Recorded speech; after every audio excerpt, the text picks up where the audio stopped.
Hello, आताच मी ऑफिसवरून आलेली आहे घरी आणि मी चालली आता मार्केटमध्ये. माझी बहीण येणार आहे आणि तिला काही सामान घ्यायचं आहे. आता मी तिथे चालली आहे आणि सो चला तुम्ही पण आमच्यासोबत.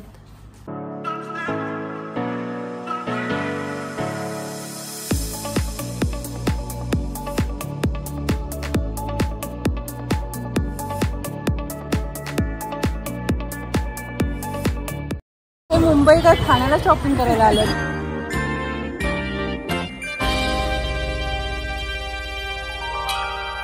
मी जिकडे वाण घेतलं होतं ना त्याच दुकानामध्ये होलसेलचं आहे. तर त्याच दुकानामध्ये मी हिला आणलेलं आहे. सो आता हिला 50 क्वांटिटी पाहिजे, बरोबर ना? सो 50 क्वांटिटी त्यांना ते होतं की आत्ता मिळेल म्हणून. सो आता आम्ही बघतोय 50 क्वांटिटीमध्ये काय काय ऑप्शन्स अवेलेबल आहेत.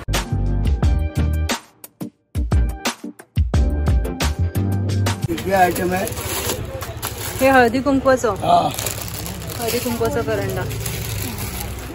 ह्याच्यामध्ये वेगवेगळे ऑप्शन्स आहेत.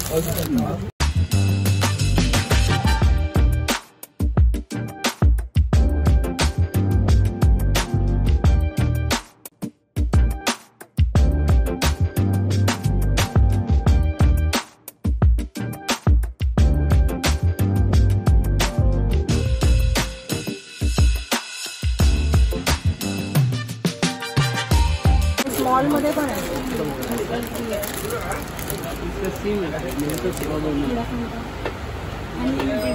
अच्छा, एक आयटम दोन पॅकेट 10 रुपयामध्ये बघा.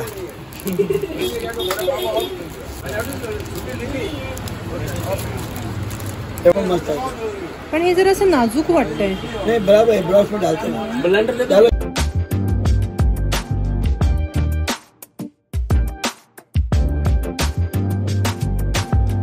बाईला आमच्या नेलपेंट घ्यायची आहे. चेरी रेड चांगली वाटते ना? हाँ मैडम.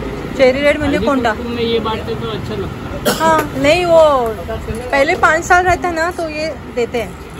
पहले 5 साल रहता है ना, फर्स्ट 5 years, तो उसमें कंगी फिर ये हेयर ऑयल, वो बैंगल्स और ये आईना, ऐसे फर्स्ट 5 साल है ना फिक्स रहता है यही देने का. हाँ, फिर बाद में कुछ भी दे सकते हैं. लेकिन ये क्या है मालूम है, ये देखो ये ऐसे मस्त. हाँ वो भी है. यस. चेरी रेड कोणता आहे? हा घेणार तू? चालेल. बरेच ऑप्शन बघून झाल्यावरती फायनली आम्ही हे आर्टिफिशियल गुलाबाचं फूल फायनल केलं आणि यामध्ये त्यांच्याकडे 50ची क्वांटिटी देखील अवेलेबल होती. म्हणजे तिला डबल फेरी मारायची गरजच नाही. आता हे आम्हाला ते पॅकिंग करून देत आहेत एका प्लास्टिकच्या बॅगमध्ये. आमचं झालेलं आहे, ज्याच्यासाठी आली होती झालंय. पटकन झालं ते बरं झालं. हां, आता आम्ही चाललोय घरी.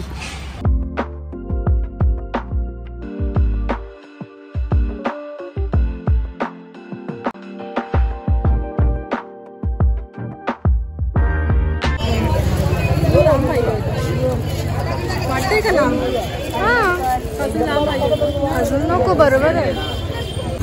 100 तुला मॅचिंग आहे ड्रेसला. माझी बहीण आली आहे घरी, तर तिला मी साड्या दाखवते आहे. हॉटेल जी आहे ना ही गेलेली आहे. हां, ह्याच्यामध्ये सेम हा कलर आहे, अवेलेबलमध्ये आहे. तिला तर मी एक साड्या दाखवते ना. हात लावून बघितलं कळतं, एकदम असं सॉफ्ट आहे.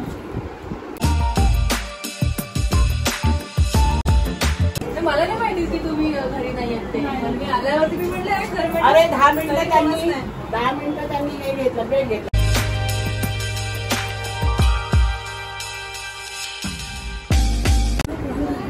हे बाटे म्हणून आहे इथे.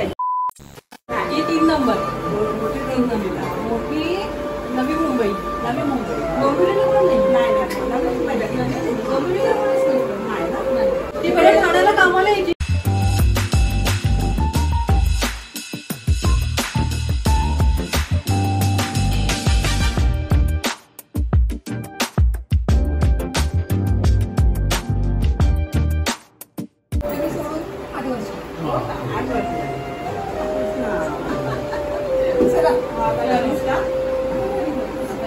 घरी कोण आहे आता?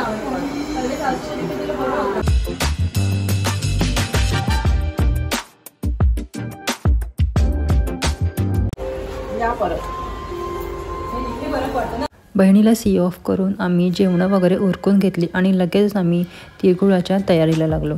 तर सर्वात आधी ते तीळ भाजून घेतले, शेंगदाणे देखील भाजून त्याची सालं काढून घेतली, सुक्कं खोबरं किसून घेतलं आणि इथे आता शेंगदाणे मिक्सरला वाटून त्याच्यामध्ये मिक्स केलेले आहेत. त्याच्यामध्ये वेलची पावडर घातलेली आहे आणि चवीपुरतं मीठ.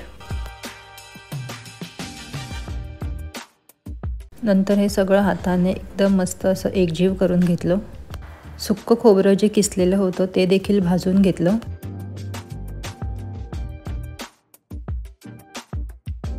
आणि आता ते भाजलेलं खोबरं देखील ह्याच्यामध्ये ॲड करून घेतलेलं आहे.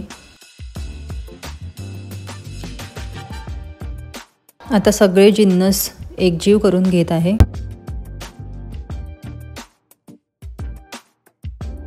इथे गुळाच्या पाकाची तयारी चालू आहे. त्यासाठी साजूक तूप घालून घेतलं. 4 ते 5 चमचे, मोठे चमचे आहेत हे. नंतर जो गूळ होता तो थोडा आधी सुरीने कापून घेतला म्हणजे जरा लवकर वितळेल.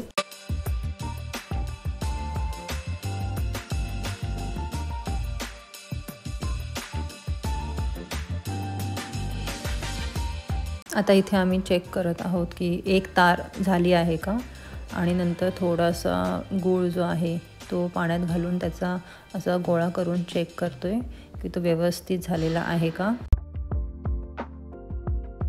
आता हवा तसा गुळाचा पाक तयार झालेला आहे. आता बाकी सगळे ते तयार केलेले जिन्नस त्याच्यामध्ये आपण ॲड करून घेत आहोत.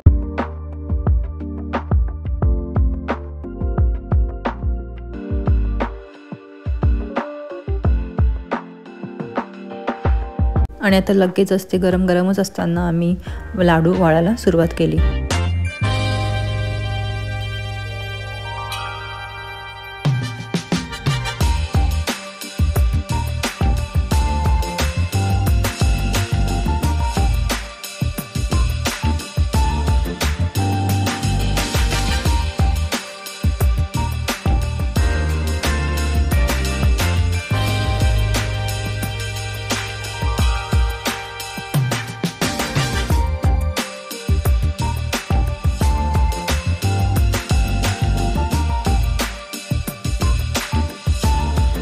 एक 2 3 4 34 आणि हा आता माझ्याकडे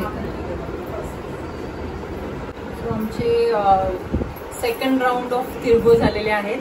हे अर्धा किलोचे आम्ही बनवले. हे टोटल झालेले आहेत अर्धा किलोचे 135 झालेत. हे 134 आहेत, देवापुढे 1. सो ते 135 लाडू अर्धा किलोमध्ये झालेत. 2000 years later. आता आम्ही निघालोय घरी जायला.